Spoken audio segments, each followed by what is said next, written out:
India America ബന്ധം സവിശേഷമെന്ന American president Donald ട്രംപിന്റെ പ്രസ്താവനയെ പ്രധാനമന്ത്രി നരേന്ദ്രമോദി അഭിനന്ദിച്ചു. ഇരു രാജ്യങ്ങളും തമ്മിലുള്ള ബന്ധത്തെ പോസിറ്റീവായി വിലയിരുത്തിയതിനെ അഭിനന്ദിക്കുന്നുവെന്നാണ് നരേന്ദ്രമോദി പറഞ്ഞത്. അതിനിടെ പാകിസ്ഥാന്റെ റെയിൽവേ നവീകരണ പദ്ധതിയിൽ നിന്ന് ചൈന പിന്മാറിയെന്നുള്ള വലിയ വാർത്ത പി ജെയിംസ് ആ വാർത്ത പറയുകയുണ്ടായി. അമേരിക്കയുമായി പാകിസ്ഥാൻ കൂടുതൽ അടുക്കുന്നതാണ് പിന്മാറ്റത്തിന് കാരണമെന്നാണ് ഇപ്പോൾ ലഭിക്കുന്ന സൂചന. അച്യുതൻ ഡൽഹിയിൽ നിന്ന് വിശദാംശങ്ങളുമായി ചേരുന്നു. അച്യുതൻ, ശരിക്കും ഈ നമുക്ക് തന്നെ തലവേദന ഉണ്ടാക്കിയ ഈ നിർമ്മാണത്തിൽ നിന്ന് ചൈന പിന്മാറുന്നു എന്നുള്ളത് വളരെ വളരെ ശുഭകരമായൊരു വാർത്തയാണ്. ഗുഡ് മോർണിംഗ്, പറയൂ. Good morning S K. നമുക്കറിയാം, ഈ US അധിക തീരുവ ഏർപ്പെടുത്തിയത് മുതൽ ഇന്ത്യ US ബന്ധത്തിലുണ്ടായിട്ടുള്ള പല വിള്ളലുകൾ, അതിനുശേഷം നടന്ന SCO ഉച്ചകോടി, അവിടെ ചൈനയും റഷ്യയുമായി ഇന്ത്യ നടത്തിയിട്ടുള്ള ചർച്ചകൾ, ഇതെല്ലാം തന്നെ ഇതിനെതിരെയെല്ലാം ട്രംപ് രംഗത്ത് വന്നിരുന്നു. ഈ അധിക തീരുവ ഏർപ്പെടുത്തിയതിനു ശേഷവും ട്രംപ് ഇന്ത്യക്കെതിരായ ചില പരാമർശങ്ങൾ നടത്തുകയുമുണ്ടായി.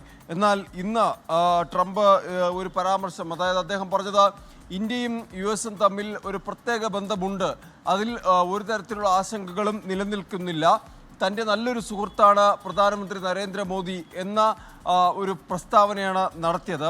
അതിലാണ് ഇപ്പോൾ പ്രധാനമന്ത്രി നരേന്ദ്രമോദി പ്രതികരിച്ചിരിക്കുന്നത്. പ്രധാനമന്ത്രി പറയുന്നത് ഇരു രാജ്യങ്ങൾ തമ്മിലുള്ള ബന്ധത്തെ വളരെ പോസിറ്റീവായി വിലയിരുത്തിയതിനെ അഭിനന്ദിക്കുന്നു എന്നാണ് മോദിയുടെ ആ ഒരു എക്സ്പോസ്റ്റിലൂടെയുള്ള പ്രതികരണം.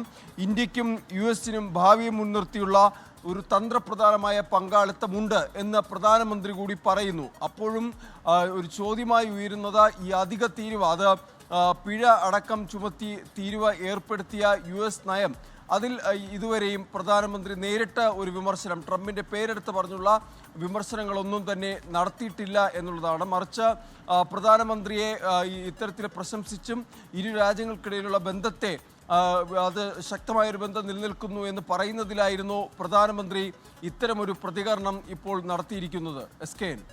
ലോകത്തെവിടെയായാലും ഏത് സമയത്തും 24 വാർത്തകളും ഓഗ്മെന്റഡ് റിയാലിറ്റി പാക്കേജുകളും എക്സ്പ്ലെയിനറുകളും വിശദമായി കാണാൻ ഞങ്ങളുടെ YouTube ചാനൽ നിങ്ങൾക്ക് സബ്സ്ക്രൈബ് ചെയ്യാം.